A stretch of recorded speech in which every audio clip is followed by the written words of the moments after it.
अच्छा, एक चीज और है, क्रोध सबके अंदर होता है, लेकिन अगर संयम रूपी डोर हाथ में है, संयम रूपी डोर, तो क्रोध दिखाई नहीं देता। क्रोध तो हमारे भोलेनाथ को भी आता है, लेकिन जिसके पास क्रोध के साथ साथ संयम यानी क्रोध को रोकने की क्षमता हो, तो फिर उसे बुद्धिमान कहा जाता है। क्रोध सबके अंदर है भाई, ये तो रस है। शरीर में जब स्नेह है, रौद्र रस है, वीर रस है, करुण रस है, तो क्रोध कहाँ जाएगा? आएगा, भले ही विकार के रूप में सही आएगा तो, लेकिन क्रोध आएगा। लेकिन संयम रूपी डोर अगर आपके हाथ में है, आपने पकड़ रखी है, तो क्रोध दिखाई नहीं देगा। आप उसे दबा सकते हैं।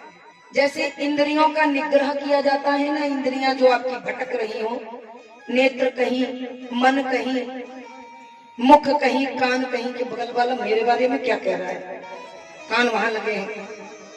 तो इन इंद्रियों को अपने एक साथ कर लेना ही निग्रह है। इनको दसों दिशाओं से खींचना ही इंद्रियों का निग्रह करना है। और इन इंद्रियों का राजा कौन है? बोले मन। मन की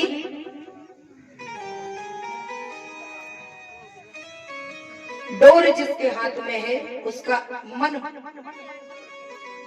बस में हो गया, मन बस में हुआ, तो सारी इंद्रियां बस में हो जाती हैं। और इंद्रियां बस में होने के बाद आप भगवान के चरणों में बैठने के योग्य हो जाते हैं। बोले कृष्ण कन्हैया लाल की। तो नारद जी आए हैं परीक्षण करने के लिए। बोले हमारा तो विवाह होने नहीं दिया। अब देखें 16,108 विवाह करने के बाद 1,77,188 संतानें पैदा करने के बाद द्वारिकाधीश भगवान कृष्ण क्या कर रहे हैं, ये जानने की, गृहस्थी की जांच करने के लिए नारद जी आए। नारद जी पधारे हैं।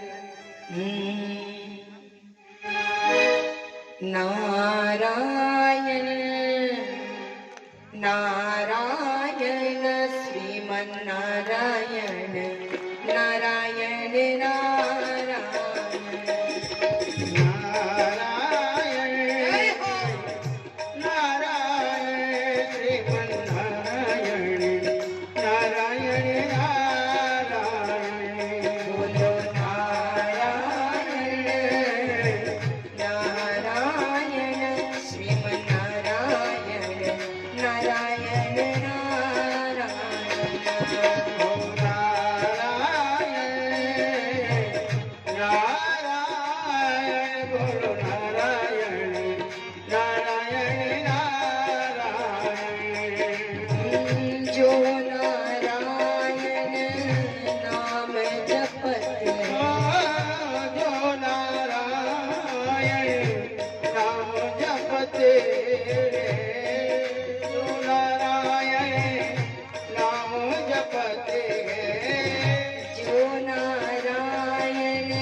भव से हो जाए पारायण,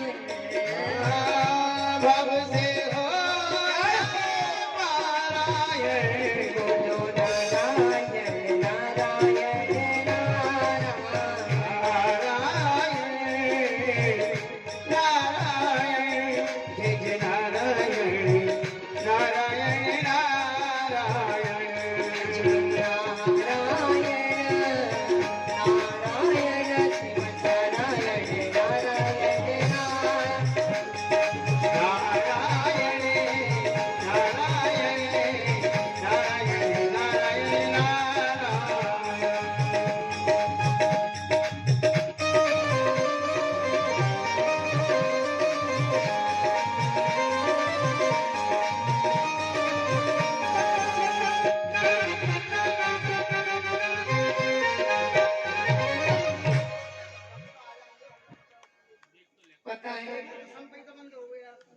जानते हैं 4 बजे हमें कथा विराम करनी होती है। 4 बजने पर कथा अपन को विराम करनी पड़ती है, क्योंकि माताओं को अपने अपने पशुओं की सेवा करनी पड़ती है। गाय दोहन होता है और भी कार्य रहते हैं घर के। हमारे जैसी बिचारी यहाँ वहां जाकर के जाने दो, बुरा लग जाएगा। तो यहाँ पर नारद जी आए। नारद जी सबसे पहले मैया रुक्मिणी के महल में गए और रुक्मिणी के महल में जाकर के कहा, ठीक है और कर लो महाराज से विवाह। ऊंचे महल अटारी वाले के ही सुख ले लो बस। जानती हो भगवान कृष्ण द्वारिकाधीश आपसे ज्यादा सत्यभामा से प्रेम करते हैं। रुक्मिणी मैया मुस्कुराई, बोले नारद मुनि, क्या भोलेनाथ जैसी हमारी भी गृहस्थी मिटना चाहते हो? माता पार्वती के यहाँ थोड़ी सी चिंगारी लगाकर आ गए थे।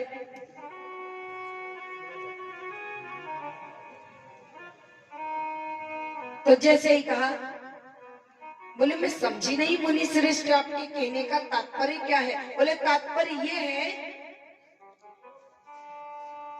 कि तुमसे अधिक वे सत्यभामा से प्रेम करते हैं। पीछे से भगवान ने आवाज लगाई, नारद। बोले अरे प्रभु आप किधर हो? बोले और किधर जाऊंगा? बोले मैंने सोचा आप महारानी सत्यभामा के महल में होंगी। बोले नहीं, मैं इधर ही हूँ। तो सोचा कि जब प्रभु इधर हैं तो अब सत्यभामा से जाकर के कहना चाहिए। तुरंत सत्यभामा के महल में पहुंचे और बोले, तुम्हारा तो तुम्हारे पिता ने जीवन खराब कर दिया। अरे किसी दूसरे राजकुमार से विवाह कर लेती तो आज राज होता तुम्हारा। बोले क्यों? बोले अब कर लो। एक पति और 16,108 पत्नियां, क्या होगा? लड़ाई तो होगी ही। बोले मुनिवर कैसी लड़ाई? बोले रुक्मिणी मैया के महल में बैठे हैं, तुम्हारा ध्यान रखते हैं कि नहीं? और जबकि तुम कितनी स्वरूपवान हो।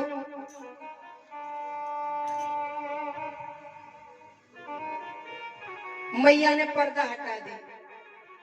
पर्दा जो पड़ी थी पर्दा हटा दी तो भगवान सैया पर बैठे। नारद जी ने देखा, नारद जी बोले अब तो फंस गए। अच्छा 16,108 महलों में कोई गुप्त दरवाजा है। गुप्त दरवाजा है जहां से भगवान सत्यभामा के महल से कालिंदी के महल में, कालिंदी के महल से मित्रवृंदा के महल में, मित्रवृंदा के महल से लक्ष्मणा के में, वीरभद्रा के में। बोले यही सब करते होंगे। अब बोले कि किसके यहाँ आग लगाने जाना चाहिए? तो यमुना मैया के पास पहुंचे। यमुना मैया के पास जाकर बोले, देवी भगवान आपका ध्यान रखते हैं कि नहीं? बोले क्यों नहीं रखते, हमारे स्वामी हैं, हमारे प्राणनाथ हैं। और हमारा ध्यान क्यों रखें? हम उनकी पत्नी बनकर थोड़ी आई थी, हम तो उनकी दासी बनकर आई थी। और सेवकों को चाहिए कि स्वामी की सेवा करे, ना कि स्वामी से अपनी सेवा कराए। नारद जी बोले यहाँ तो और भी बड़ी विडंबना है, इनको तो समझाना ही मुश्किल है। वैसे भी बोले प्रेम क्या है? प्रेमी के लिए कुछ करना प्रेम है, प्रेमी से अपने लिए कुछ कराना तो वासना है। प्रेम क्या है? बोले प्रेमी के लिए कुछ करना, प्रेमी को पता भी ना चले, मार्ग के सारे कंटक हट जाए, बोले ये प्रेम है। और बोले अपने लिए कुछ कराना तो वासना है, आकर्षण है, प्रेम नहीं।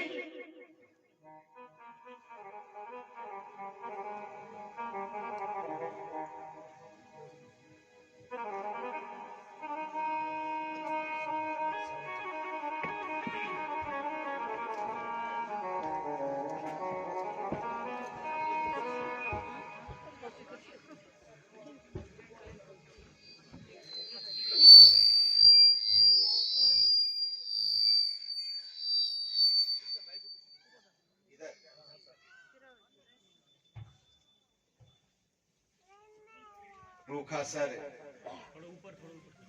गांव की पावन धरा पर प्रहलाद सिंह जी के घर में हमारे बीच में वृंदावन से पधारी देवी सत्याचार्य जी व्यासपीठ पर विराजमान है। आपके चरणों में शत शत वंदन करता हूं, प्रणाम करता हूं। मातृशक्ति के चरणों में प्रणाम करता हूं और मेरे बैठे हुए बुजुर्गों के चरणों में भी प्रणाम करता हूं। और वैसे भी राजनीति और धर्म की अभी बात परम पूज्य सत्याचार्य जी कर रही थी, और राजनीति करने वाले व्यक्ति के लिए तो भगवान जो है वो जनता जनार्दन भगवान होती है। इसलिए इन सारे भगवान के चरणों में प्रणाम करता हूं। साक्षात यदि भगवान कहीं किसी को देखना होता है तो वो जनता जनार्दन होती है, जिसकी सेवा करने पर भगवान स्वयं ये मान लेते हैं कि ये दीन दुखी की सेवा करने वाला व्यक्ति मेरी सेवा कर रहा है, क्योंकि प्रत्येक व्यक्ति के अंदर भगवान विराजमान होते हैं, उनका वास होता है। इसलिए राजनीति और धर्म अलग अलग नहीं है। जो व्यक्ति राजनीति करता है उसके मन में सेवा का भाव प्रधान होता है, और सेवा का भाव प्रधान जो व्यक्ति मन में रखता है वो धर्म और सेवा दोनों का जब मिश्रण हो जाता है तब जाकर के असली मायने में राजनीति होती है। आप लोग देखो, कई बार योगी आदित्यनाथ से पूछते हैं लोग बात कि आप तो एक बहुत बड़े मठ के मठाधीश हैं और थे, लेकिन आपको राजनीति के अंदर आना क्यों पड़ा? वो क्या उत्तर देते हैं? वो कहते हैं वहां भी हमारा काम सेवा का है और यहां भी हमारा काम सेवा का है। मेरे दामाद हमारे वहां पर बनारस में डीएम है। मैंने उनसे पूछा, मेरे चुनाव के अंदर परम पूज्य बहन जी, मेरे चुनाव के अंदर योगी आदित्यनाथ आए थे, और उसके बाद में जब कुंभ चल रहा था तो मेरे पास फोन आया कि विधायक जी आपने आने का कहा था, आप अभी तक आए नहीं है, कुंभ का स्नान करने के लिए आइए, डीएम साहब सारी व्यवस्था आपकी करा देंगे। मैं सारी व्यवस्था करा दूंगा। मैंने कहा परम पूज्य महाराज जी, आपके आदेश की पालना होगी, लेकिन मैंने कंवर साहब से पूछा कि जब योगी आदित्यनाथ जी से मैं मिलने के लिए जाऊं तो वो कोई भेंट स्वीकार करते हैं क्या? तो उन्होंने कहा एक ऐसे रंग का, जो वो गेरू रंग का जो एक वस्त्र पहनते हैं, उसमें कोई हल्का सा शॉल जो है, उसके अलावा वो कुछ भी स्वीकार नहीं करेंगे। ये है असली रूप जो राजनेता का होना चाहिए। वो कभी भी अपने लिए कोई व्यक्ति काम नहीं करता है। ये राजनीति का मंच नहीं है, मैं राजनीति की बात नहीं करूंगा। लेकिन जब सत्याचार्य जी ने कहा कि धर्म और राजनीति, तब मुझे कुछ कहना पड़ रहा है। एक दूसरे संत और हैं, और असल मायने में जो व्यास पीठ पर बैठकर ये लोग भी सेवा का काम कर रहे हैं। कैसे सेवा का काम कर रहे हैं? धर्म का प्रचार कैसे हो, हमारी संस्कृति कैसे जीवित रहे। और ये मातृशक्ति बैठी है। आप लोगों को साधुवाद देता हूं। आप लोगों ने इस भारतवर्ष में, इस भारत देश के अंदर यदि भारत की संस्कृति को और हमारे संस्कारों को यदि जीवित रखने में सबसे बड़ी किसी की भूमिका है तो मातृशक्ति की भूमिका है। एक मां किन कष्टों के अंदर अपने जीवन को गुजारती है, और जब वो देश की रक्षा करने के लिए अपने बेटे को विदा करती है तो बहन और मां तिलक लगा करके आशीर्वाद देती है कि इस पूरे देश की रक्षा की जिम्मेदारी तेरे कंधों के ऊपर है। बहादुरी से लड़ना, और उस बेटे की जब मृत शरीर जब पैक होकर के आता है तो वो वीरांगनाओं के किस्से आप लोग देखते हैं। वो वीरांगनाएं, वो माँ, वो लक्ष्मी स्वरूपा उनकी पत्नी, वो भी माँ, वो कहती है कि मुझे मेरे पति पर, मुझे मेरे बेटे के ऊपर गर्व है। उसको दुख तो बहुत है लेकिन खुशी इस बात की भी है कि मेरे बेटे ने प्राण मेरे देश की रक्षा के लिए दे दिए। ये सिखाने का कोई काम करता है तो वो ये मां करती है और किसी के बस की बात नहीं है। इसलिए मातृशक्ति, आप लोगों ने तो इस धर्म की रक्षा की है और एक मातृशक्ति आज इस व्यासपीठ पर बैठ करके हम सब लोगों को इस बात के लिए सचेत कर रही है कि आप सब लोग इस देश को बचाने के लिए, इस संस्कृति को बचाने के लिए, इस धर्म का प्रचार करते हुए भगवान के उदाहरण दे दे करके, हमारे महापुरुषों के उदाहरण दे दे करके वो हमें सीख दे रही है, वो हमें रीति नीति सिखा रही है। और इस रीति नीति और सीख के सहारे आने वाले समय के अंदर किस तरह से हम आगे बढ़े और पूरे देश का कल्याण हो, ये भावना इनकी होती है। और यदि कोई सही मायने में राजनीति करता है तो उसकी भी भावना यही होनी चाहिए कि मेरे देश का कल्याण हो। और इसके लिए मैं प्रहलाद सिंह जी और पूरे परिवार का बहुत साधुवाद देता हूं कि आप ऐसी मनीषियों को बुला करके इस धर्म का प्रचार प्रसार करते हैं। मेरा तो सौभाग्य है, मेरा तो अहोभाग्य है कि मुझे आज इस कथा के अंदर आने का मौका मिला और एक मनीषी के साथ में इन इतनी मातृशक्ति का मुझे दर्शन करने का मौका मिला। इससे बड़ा मेरा सौभाग्य क्या हो सकता है। राजनीति करने वाले व्यक्ति के बारे में बहुत कुछ कहा जाता है और राजनीति करने वाले लोगों के बारे में ये मान लिया जाता है कि ये तो झूठ ही झूठ बोलते होंगे। लेकिन मित्रों, सही मायने के अंदर यदि कोई सच्ची सेवा करने का संकल्प लेकर के ये कुर्ता और पायजामा पहनता है तो ये सेवा के भाव को लेकर के पहनना चाहिए और सेवा का भाव जिस दिन खत्म हो जाए उस दिन इस चोले को उतार देना चाहिए और दूसरे किसी काम में लग जाना चाहिए। इसीलिए कहा कि जनता जनार्दन है। मैं आप लोगों को, मेरे विधानसभा क्षेत्र के इस छोटे से गांव के लोगों को इस बात के लिए आश्वस्त करता हूं, इस बात के लिए आप लोगों को संकल्प के साथ में कहता हूं कि जब तक मेरा प्राण है तब तक ये सेवा का भाव खत्म नहीं हो। भगवान मुझे ऐसा आशीर्वाद दे।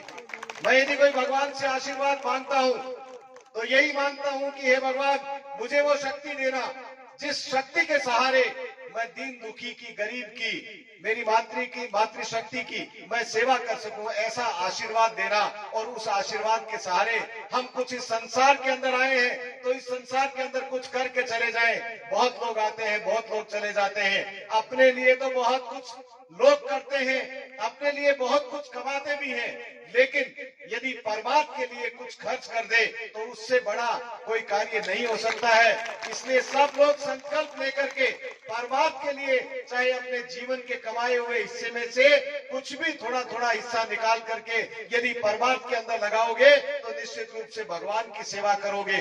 भगवान सबके हृदय में है। भगवान कहीं एक मंदिर में नहीं विराजते हैं, भगवान के अनेक रूप हैं। और भगवान आप महसूस करना, यदि किसी ऐसे व्यक्ति की सेवा करके कि यदि आप सेवा करोगे तो आपके मन के अंदर सुखद अनुभूति होगी और यदि सुखद अनुभूति होगी तो निश्चित रूप से भगवान के साक्षात दर्शन आपको हो जाएंगे। इसलिए मैं कहता हूं कि अपने मन को टटोल करके देखो और सेवा के भाव को आगे बढ़ाओ, निश्चित रूप से आपका जीवन सफल हो जाएगा। यही बात कहते हुए मैं पुनः आपके चरणों में प्रणाम करते हुए, मेरी मातृशक्ति के चरणों में प्रणाम करते हुए मेरी वाणी को विराम देता हूं। आपने मुझे मौका दिया, इसके लिए आपका बहुत बहुत धन्यवाद, साधुवाद। और प्रहलाद सिंह जी, आपका भी बहुत बहुत धन्यवाद, साधुवाद, धन्यवाद। जय हिंद, जय भारत।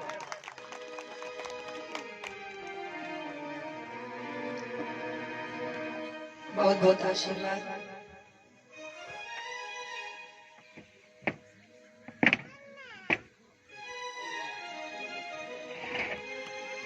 बोलिए कृष्ण कन्हैया लाल की जय।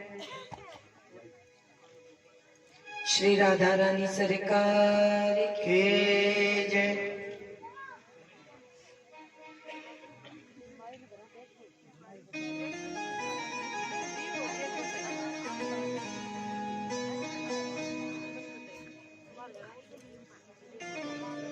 नारद जी परीक्षण करने आए थे, लेकिन ज्ञान का उपदेश एक स्त्री के मुख से मिला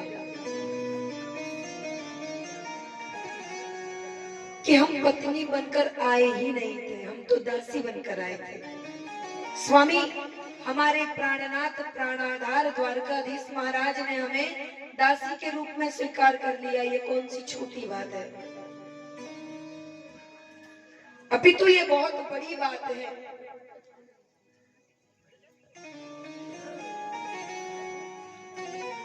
बोले हमारा तो भाग्य है कि उन्हें विद्वान ब्राह्मणों के द्वारा उस यज्ञ मंडप पर हमारा विवाह हुआ, और वो भी द्वारकाधीश महाराज के साथ।